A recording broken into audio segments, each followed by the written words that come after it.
Chapter 2. The Man Who Refused the War. The summons came quickly. Across Greece, kings began gathering ships, warriors, and supplies.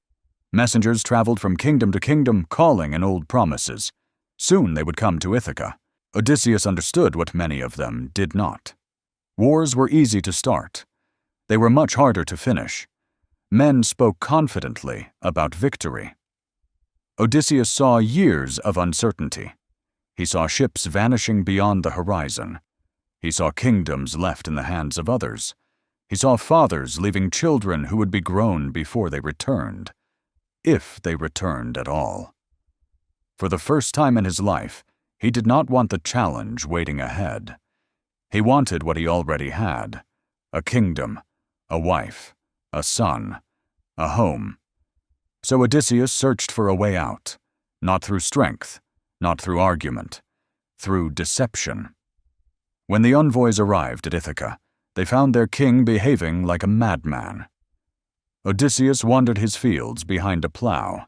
He had yoked together a horse and an ox. The mismatched animals pulled unevenly across the earth. His furrows twisted in pointless directions. Instead of seed, he scattered salt into the soil.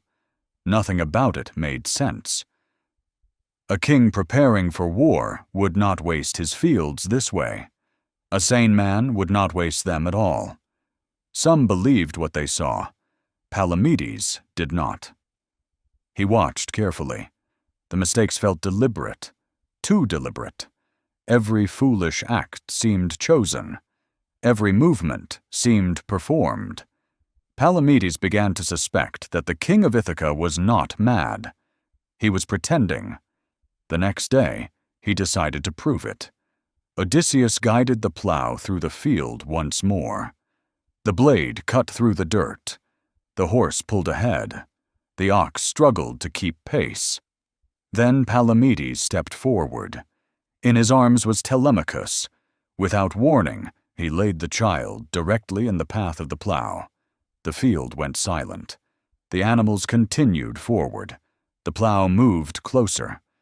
For a brief moment, Odysseus faced a choice: continue the deception, or save his son. The decision lasted less than a heartbeat. He pulled hard on the plow and the reins. The animals veered aside. The blade missed the child, and the act was over. No madman would have reacted so quickly. No madman would have recognized the danger so instantly. Palamedes had his proof. Odysseus stopped walking. Palamedes lifted Telemachus from the dirt. Neither man needed to say a word. The trap had closed. Odysseus had spent his life finding weaknesses in other people's plans. This time, someone had found the weakness in his family.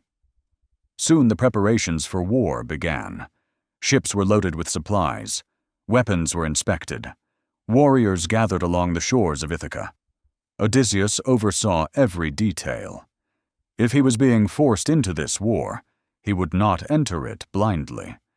He studied routes. He counted provisions. He measured risks.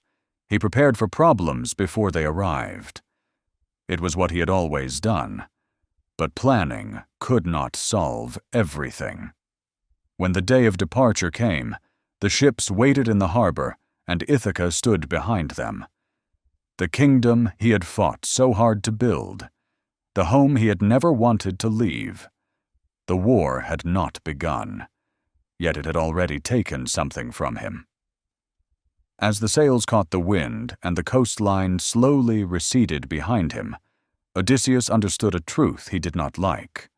Sometimes the trap is too large to escape. Sometimes all you can do is survive it. And Troy waited across the sea.